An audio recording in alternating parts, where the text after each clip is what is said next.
French Boss, le podcast des entrepreneurs voyageurs. Éric Gendry.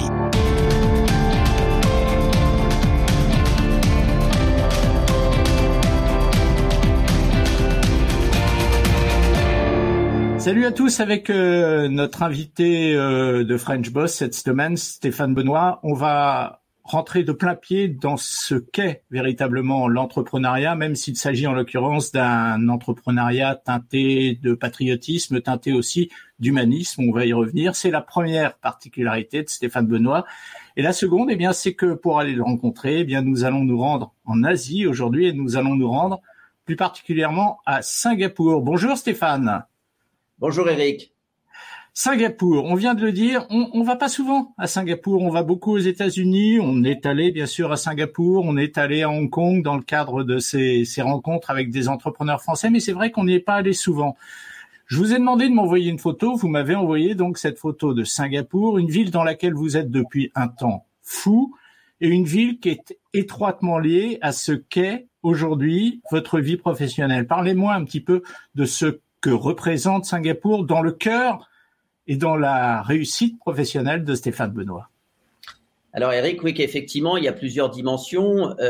Singapour représente une grande partie de ma vie, sans dévoiler de secret, plus de la moitié de ma vie maintenant, depuis 2 ans. Je suis arrivé ici donc en 93 et la photo que vous voyez qui est derrière vous est une photo assez récente avec un nombre impressionnant d'immeubles, tous plus hauts les uns que les autres. Et en 93, je dirais que la plupart de ces immeubles n'étaient pas là.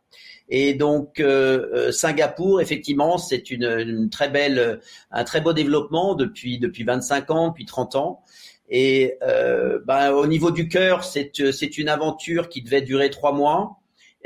Comme dans pas mal de cas, et ces 3 mois se sont transformés en 4 mois, en 6 mois, en 1 an, 2 ans, et puis 27 ans plus tard, toujours à Singapour, et donc où j'ai finalement, après avoir travaillé dans différentes entreprises, j'ai créé mon entreprise. C'était en 97, 98, à ce moment-là, j'ai lancé mon entreprise en plein milieu de la crise asiatique.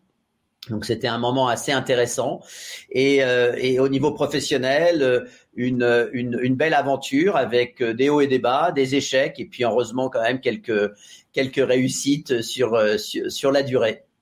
Stéphane, on va essayer d'aller un petit peu plus loin dans ce que vous venez de nous dire, des échecs, des réussites. Racontez-moi quelle a été la carrière de Stéphane Benoît et qu'est-ce qui l'a amené avant qu'il devienne entrepreneur, qu'est-ce qui l'a amené à ce choix de devenir entrepreneur? Alors la carrière plutôt classique, démarrage en France où je suis né, où j'ai été élevé, enfin en France et à Paris en particulier. Donc j'ai démarré dans une grande multinationale à l'époque, qui avait son siège à Paris et qui m'a envoyé à Singapour, donc il y a 27 ans, 28 ans, et où j'ai commencé à travailler comme salarié dans une entreprise. Et après 2-3 ans dans cette entreprise, après avoir changé d'entreprise, changé de secteur d'activité, j'ai eu une sorte d'appel à une certaine autonomie, une certaine indépendance. Et je me suis dit, qu'est-ce que je pourrais faire pour être mon propre patron? Et à ce moment-là, il y avait beaucoup d'entreprises européennes et principalement françaises qui s'intéressaient à Singapour et qui s'installaient à Singapour. Et j'avais fait le diagnostic à l'époque qu'un certain nombre d'entreprises, surtout ce qu'on appelle aujourd'hui des ETI, à l'époque, c'était pas forcément un terme qui était très utilisé, des PME, des PMI, des grosses PMI, avaient finalement des besoins particuliers qui étaient des besoins de support au niveau local. Et donc, je me suis dit, je vais créer une entreprise qui va les aider à s'installer à Singapour. Donc, on va créer des filiales et puis surtout, on va leur proposer des services englobants de gestion. En leur disant, voilà, vous venez à Singapour, vous vous concentrez sur le développement d'affaires, sur la vente, sur votre expertise technique ou commerciale, et nous nous occupons de la gestion de votre filiale sur des aspects administratifs, comptables, fiscaux, sociaux et juridiques. Donc un mélange d'expertise comptable, de fiduciaire, de cabinet juridique. Et voilà, j'ai démarré comme ça avec 2-3 clients, et puis ça s'est développé. Et au fil des années, plus de clients, on a développé l'équipe jusqu'à arriver à une équipe assez importante avec plusieurs centaines de sociétés accompagnées. Et puis, il y a maintenant de cela 6 ans, 7 ans, suite à une rencontre avec une entreprise française, aussi dans le conseil, j'ai envisagé la possibilité finalement de m'associer et puis en bout de course de céder mon entreprise à ce groupe. C'est une multinationale du conseil de taille moyenne, d'origine française. Et donc voilà, donc ça s'est fait quand même sur une période assez longue. Et puis en parallèle, d'autres activités, d'autres initiatives de participation à la création d'entreprises, dans l'éducation, dans la technologie. Donc voilà, un parcours un petit peu un peu éclectique par moment, mais quand même avec une ligne directrice qui reste l'accompagnement des entreprises, des entrepreneurs aussi, principalement français dans leur approche, leur découverte de Singapour et de l'Asie du Sud-Est en général. D'où la référence que je faisais en ce début d'émission au terme patriotisme et humanisme, parce que votre entrepreneuriat effectivement consiste à aider des gens à s'implanter à Singapour. Alors les sociétés auxquelles vous avez conseillé de venir s'installer à Singapour, quel était votre argumentaire, je dirais? Qu'est-ce que vous leur disiez pour leur dire pour qu'elles viennent chez vous finalement, parce que c'était déjà un petit peu chez vous? Alors, il y a 2 choses. D'abord, il n'était pas vraiment nécessaire de les convaincre de venir à Singapour ou de venir en Asie. La plupart du temps, en tout cas pendant à peu près une vingtaine d'années, quand j'étais autonome ou indépendant avec mon cabinet, les gens venaient à Singapour parce qu'ils avaient déjà envie de venir en Asie. Et donc là, il n'y avait pas besoin de les convaincre. Après, effectivement, on leur expliquait alors pourquoi Singapour et pas d'autres villes de l'Asie, qui pourraient être Bangkok ou Kuala Lumpur à une époque. C'est surtout que Singapour est clairement l'entrée, la porte d'entrée sur l'Asie du Sud-Est, comme pendant très longtemps Hong Kong a été la porte d'entrée sur la Chine. Donc il y avait vraiment cet intérêt pour Singapour. Et oui. Je vous interromps, pardon Stéphane. Vous dites c'était la porte d'entrée sur l'Asie. Est-ce que vous estimez que pour un jeune entrepreneur français, un jeune patron de boîte français, aller développer son entreprise à l'étranger, il est mieux de le faire en Asie que par exemple aux États-Unis ou ailleurs? Alors, excellente question. Le marché américain, on le voit, je l'ai vu pendant 25 ans, beaucoup d'entrepreneurs qui regardent vers l'Ouest, enfin vu de France évidemment. Voilà, le rêve américain et effectivement la réalité aussi d'un marché de plus de 300 millions de consommateurs où tout est possible. Ensuite, quand on rentre dans le dur, et effectivement ça je l'ai vécu ces dernières années, c'est qu'en fait entrer aux États-Unis c'est difficile, c'est très difficile, c'est très coûteux. Et beaucoup y vont et ils perdent beaucoup d'argent ou en tout cas ne sont pas forcément toujours préparés en termes de ressources ou en termes de ressources financières pour attaquer un aussi grand marché qui est quand même très protégé quand on regarde de plus près et puis qui finalement n'est pas qu'un seul pays mais qui est plusieurs dizaines d'États. Donc pas si facile que ça les États-Unis. Maintenant, on regarde de l'autre côté, on regarde vers l'est et effectivement, en ce qui concerne l'Asie, alors il y a la Grande Asie avec la Chine qui est déjà un territoire et en tant que tel, et puis ensuite l'Asie du Sud-Est où effectivement pour des entrepreneurs, et on voit beaucoup de start-up depuis quelques temps et des entrepreneurs où le ticket d'entrée est peut-être plus abordable. Tout en ayant conscience que l'Asie du Sud-Est est un territoire très divers. C'est 10 pays si on prend l'ASEAN et que la culture, les habitudes, même les marchés en termes de consommation ou autres sont très différents entre Singapour et son voisin qui est à 30 km d'ici en Malaisie et qui est très différent de la Thaïlande, qui est différent du Vietnam, des Philippines ou de l'Indonésie. Donc des très belles opportunités, mais effectivement là encore des différences assez notables d'un pays à l'autre. Quand vous parlez de tickets moins chers sur le continent asiatique et donc en l'occurrence à Singapour, qu'est-ce que vous entendez par ticket moins cher? Qu'est-ce qui coûte moins cher? Alors, je dirais que ce qui coûte moins cher, c'est en termes d'implantation sur l'Asie du Sud-Est aujourd'hui pour trouver en termes de monter son équipe, de monter des bureaux, de trouver des bureaux, de mettre en place une équipe en termes de salaire.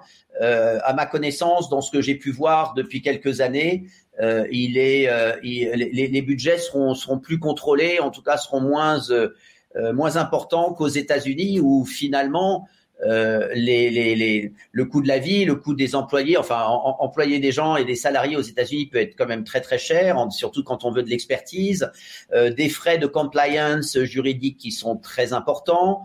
Et effectivement un espace absolument gigantesque qui peut être très cher à couvrir, alors que sur l'Asie, alors là on parle avant Covid, aujourd'hui effectivement, avant la Covid, parce qu'aujourd'hui tout a été bouleversé et les déplacements sont impossibles aujourd'hui, donc mais en temps normal effectivement on a énormément, en 25 ans j'ai vu énormément de sociétés commencer à s'installer à Singapour et rayonner sur toute la région, une région aussi qui représente 360 millions d'habitants et de consommateurs potentiels, même si effectivement le pouvoir d'achat d'un Indonésien n'est pas le même que le pouvoir d'achat d'un Européen ou d'un Nord-Américain. Donc voilà.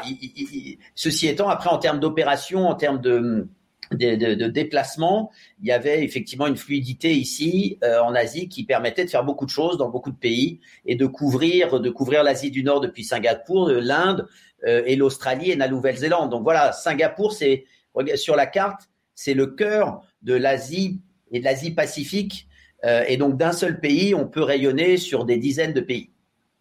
Alors, Stéphane, il y a quelque chose qui vous donne entièrement raison. Ce sont tous les classements d'attractivité qui sont faits sur les différentes zones du monde. Singapour arrive toujours en tête ou très très près de la tête des zones d'attractivité pour des entrepreneurs venus d'étrangers, mais surtout dans le domaine des nouvelles technologies. Est-ce que c'est vrai ailleurs, dans d'autres secteurs, ou est-ce que Singapour, le cœur de l'Asie, le cœur financier de l'Asie, est plus prêt à accueillir des nouvelles technologies, des sociétés, des startups dans la nouvelle technologie que d'autres sociétés? Alors oui, ils sont très friands effectivement de tout ce qui est tech. Alors on est biotech, fintech, vous mettez tout ce que vous voulez et tech derrière, ça marche très bien. Effectivement, ce qui agritech, ce qui a du sens, parce que nous sommes un tout petit pays, donc de toute façon il y a un certain nombre d'industries qu'on ne peut pas accueillir. De toute façon, si on prend sur l'aspect par exemple industriel, il y a de l'industrie à Singapour, plus qu'on ne le pense d'ailleurs. C'est pas que du service, mais ce sont généralement des industries très spécifiques, des industries de pointe à forte valeur ajoutée. Donc voilà, donc ça existe encore. Et puis après, il y a tout le milieu des startups, de la tech, et effectivement, Singapour a fait un pari depuis déjà de nombreuses années, parce que il faut bien avoir conscience que nous avons en face de nous des gens qui réfléchissent et qui se projettent à moyen et à long terme. En termes de développement, en termes de développement des infrastructures, même en termes d'urbanisme, c'est assez extraordinaire de penser que le Singapour d'aujourd'hui a littéralement été pensé il y a 30 ans ou il y a 40 ans. Et qu'aujourd'hui, on a déjà une idée, mais elle est pratique, on peut la voir. Il y a des maquettes qui nous présentent Singapour dans 20 ou 30 ans. Et cette approche est aussi vraie en termes de développement. Ils ont fait le pari il y a 25 ans sur la technologie, sur la biotech, sur l'éducation, sur le médical, tout ce qui est le healthcare. Et donc, on a des infrastructures de soins absolument exceptionnelles et aussi toute une partie de recherche, de tout ce qui touche à la recherche médicale sur la santé, qui bénéficie d'énormément de financement, que ce soit des subventions ou des investissements. Donc voilà, ça c'est leur objectif, parce que on est tellement petit que de toute façon il faut des industries et des secteurs d'activité qui créent de la valeur ajoutée et qui puissent aussi, ça c'est presque une clé de lecture presque politique, qui permettent aussi de tirer vers le haut la population, c'est-à-dire les Singapouriens, en termes d'éducation et en termes de positionnement dans les entreprises, pour les faire monter et pour avoir des ressources et une population qui soit bien formée et qui puisse créer de la valeur et être intégrée dans une chaîne de valeur. Et Stéphane, et cette attractivité de Singapour qui dure, vous le dites vous-même, depuis plus de 30 ans, vous y êtes vous-même depuis bientôt 28 ans, est-ce qu'elle a encore une marge de progression ou est-ce qu'à un moment donné, ça va s'essouffler? Est-ce que le relais risque d'être pris, j'imagine que c'est peut-être une crainte pour vous, risque d'être pris par d'autres régions du monde? Alors, c'est une question qu'on se pose tous moi depuis 28 ans et les Singapouriens depuis la création de Singapour en 1965. Et il y a eu des moments dans l'histoire que même moi j'ai connus, avant la crise asiatique dans les années 90, où on s'est dit Singapour va peut-être être rattrapé typiquement par Kuala Lumpur, qui avait développé une infrastructure, des buildings, enfin voilà, une sorte, voilà. Et finalement, la crise asiatique est arrivée et beaucoup des pays de la zone se sont arrêtés, se sont écroulés. Singapour a résisté. Et en fait, on s'aperçoit que finalement, même dans les moments difficiles, il y a des ralentissements ici, mais il y a toujours ces critères qui sont très forts d'attractivité, qui sont la sécurité, la stabilité, des infrastructures absolument exceptionnelles. Et alors là, pour vous dire ce qu'on vit depuis un an, il faut dire qu'ils ont très bien géré la crise. Alors au début, comme dans beaucoup de pays, c'était un petit peu il y a eu quelques hoquets et encore. Ceci étant, aujourd'hui à Singapour, nous avons une vie, je peux vous le dire, normale. Vraiment, alors on met des masques quand on sort, mais enfin voilà, mais on a une vie normale. Tous les commerces sont ouverts, les entreprises fonctionnent, les bureaux sont ouverts, les gens vivent normalement, les écoles sont ouvertes. Donc, on se serait parlé il y a 8-9 mois, beaucoup d'expatriés se disaient, on a été bloqués ici, littéralement, assez dur, c'était pas, oui, on fait un petit peu de ça, non, c'était bloqué. Et beaucoup d'entre nous, moi le premier, trouvaient ça un peu dur. Et beaucoup se posaient, oh là là, on va pas rester à Singapour, c'est une prison, c'est pas possible. Oui, sauf qu'aujourd'hui, tous ceux qui disaient ça ont changé d'avis parce que finalement, on fonctionne tout à fait normalement. Alors oui, on peut pas vraiment sortir ou revenir c'est pas très facile, voire vraiment peu conseillé. La réalité, c'est que le pays tourne. Le pays tourne très bien. Donc ça, je pense que c'est un élément qui va jouer encore dans le futur pour remettre Singapour sur la carte. Et puis aussi l'indépendance. C'est-à-dire que notre grand concurrent, c'est Hong Kong. Il faut dire ce qui est. Ça a toujours été vrai depuis 50 ans. Bon, Hong Kong a du plomb dans l'aile quand même, avec voilà. Ouais, en termes d'image, vous voyez, moi je vois ça d'ailleurs, je vois ça de loin, mais je me demande, et vous allez peut-être être à même de me le confirmer ou me l'infirmer, Stéphane, je vois ça de loin, mais j'ai l'impression qu'Hong Kong a quand même une moins belle image que celle de Singapour, vu de chez moi, c'est-à-dire de bien loin. Effectivement, ce qu'on voit à Singapour depuis quelque temps, depuis un peu plus d'un an, a créé quand même énormément à déstabiliser Hong Kong. Nous, ce qu'on voit, mais ça a déjà commencé depuis 2-3 ans sur le secteur de la finance, par exemple. Clairement, énormément d'entreprises, surtout des fonds, des family office, tout ce qui touche de près ou de loin au fund management, se sont rapatriés sur Singapour pour des raisons de confidentialité et de se dire que le problème de Hong Kong aujourd'hui, c'est que c'est la Chine. Donc, quoi qu'on fasse, on est sous surveillance, si je puis dire. Donc, si on veut de la confidentialité, on veut être tranquille, vaut mieux être à Singapour. Donc ça, c'est sur l'aspect financier. Et puis effectivement, quand même pas mal d'éléments qui montrent une prise de contrôle très importante donc de la Chine. Et en même temps, Hong Kong a beaucoup perdu depuis une quinzaine d'années, on va dire, avec l'ouverture de Shanghai. C'est-à-dire que Hong Kong était la porte d'entrée sur la Chine pendant des décennies, voire depuis le siècle dernier et avant. Aujourd'hui, si on veut aller faire du business en Chine, on va en Chine. On passe plus vraiment par Hong Kong, on va à Shanghai. C'est vrai. Voilà. Donc Singapour effectivement, attire beaucoup. Un autre élément, là je parle vraiment plutôt à la communauté des expatriés, hein, c'est aussi la qualité de vie. C'est-à-dire que Singapour, en termes, par exemple, de qualité de l'air, en termes de qualité de vie, il y a quand même un avantage concurrentiel. L'immobilier est très cher, mais reste plus abordable qu'à Hong Kong. Donc le coût de la vie est quand même en dessous de Hong Kong, et on voit beaucoup d'expatriés faire quitter Hong Kong pour venir à Singapour, surtout quand ils ont des familles. C'est marrant, quand on vous écoute, Stéphane, on a l'impression que vous aimez beaucoup Singapour. Oui. C'est curieux cette impression que ça donne.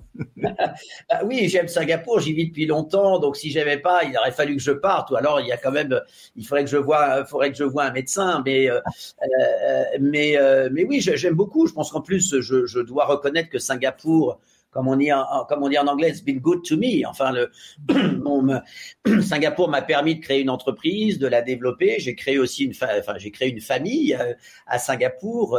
Mon épouse est asiatique, et on a je dirais vraiment une qualité de vie qui est assez exceptionnelle. Alors, qui est un petit peu en ce moment particulière parce que c'est tout petit Singapour, hein, c'est 700 km², hein, donc là depuis un an on n'a pas pu sortir. Moi c'est la première fois en 27 ans que je ne suis pas sorti depuis à peu près un peu plus d'un an. Normalement on a aussi cette liberté de pouvoir voyager dans la région, et c'est très très agréable de pouvoir en 2 heures être en Indonésie, être en Thaïlande, être en Malaisie et découvrir cette très très belle région de l'Asie du Sud-Est. Bon, Stéphane, on va refermer la parenthèse vie à Singapour parce que ça fait déjà 21 minutes et 39 secondes qu'on parle ensemble. Il nous reste moins de 10 minutes et il y a encore beaucoup de sujets à aborder. Et le premier sujet, c'est que je voudrais savoir quelle est la vie de Stéphane Benoît à Singapour, sa vie quotidienne, entre le moment où il se lève le matin et le moment où il se couche le soir. Qu'est-ce qu'il fait professionnellement? Alors, très bonne question. Professionnellement. Alors, en fait, depuis donc j'ai vendu ma société, j'ai quitté la direction de mon entreprise qui n'était plus mon entreprise il y a quelque temps, et donc j'ai pris un petit peu de temps pour moi pour réfléchir à ce que je voulais faire sur la prochaine période de ma vie. J'ai encore une bonne disons une quinzaine d'années devant moi, et donc pardon, je vous interromps. Vous avez quel âge, Stéphane? On l'appelle 52 ans. D'accord. Pardon. Donc voilà. Donc, je suis retourné à l'école il y a un peu plus d'un an, voilà, pour fouiller des sujets qui sont plutôt des sujets stratégiques sur la gouvernance en particulier.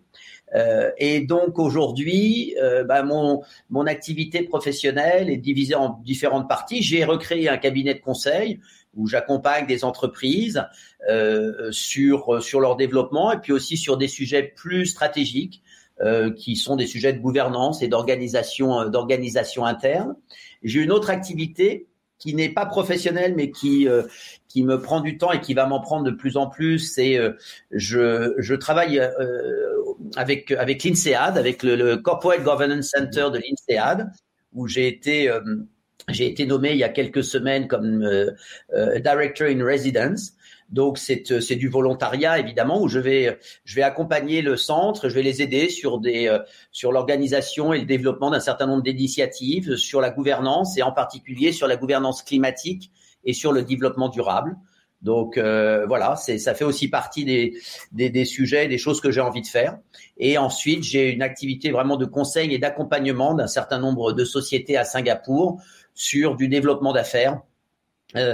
Et donc voilà, donc j'ai cette chance aujourd'hui de pouvoir un petit peu créer ce qu'on appelle, alors je n'ai pas l'équivalent en français, j'essaie toujours de parler français le mieux possible, j'essaie d'éviter les mots anglais, de portfolio career, je sais pas comment on traduirait ça en français, mais ça se fait beaucoup. Ça se fait beaucoup maintenant, donc voilà, différentes activités, mais avec quand même une certaine cohérence, et ce qui est important, une recherche de sens.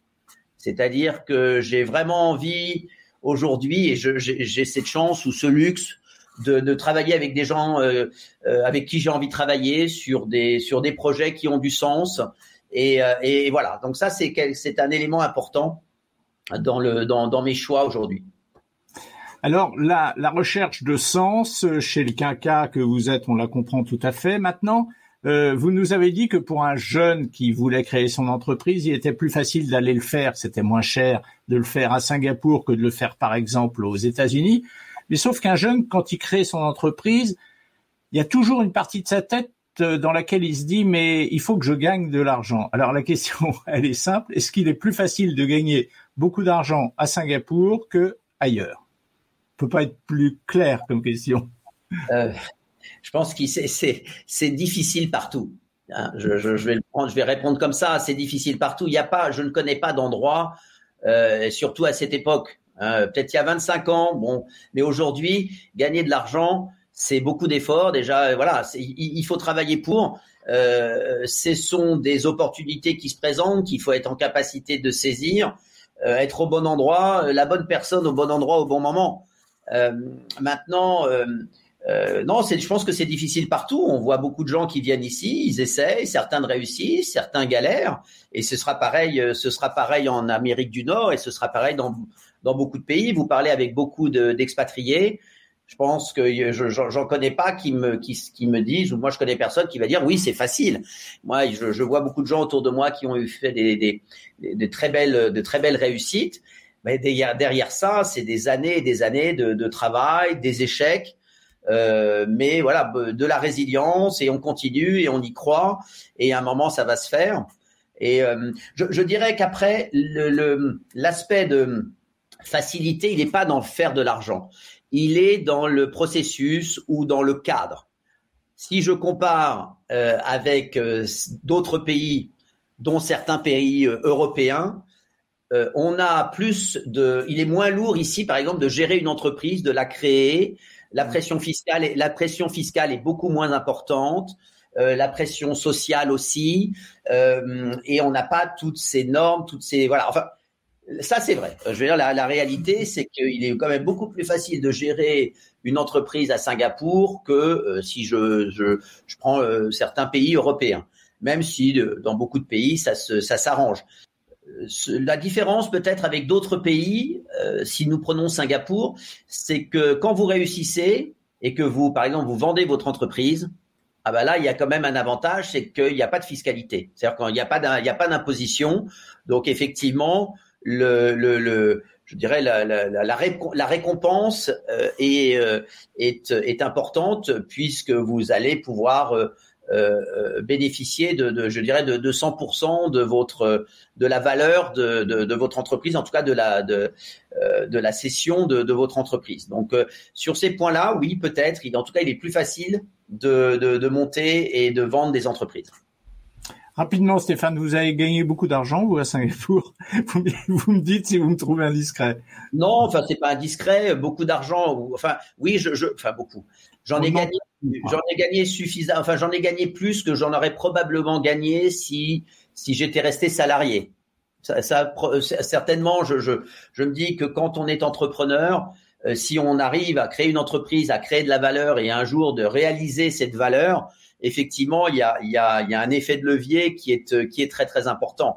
Après, j'ai autour de moi des entrepreneurs qui ont gagné beaucoup plus, parce qu'effectivement, ils étaient dans des activités typiquement du digital, où les valorisations des entreprises sont 10, 50, 100 fois plus importantes. Donc là, on est sur des réussites absolument phénoménales.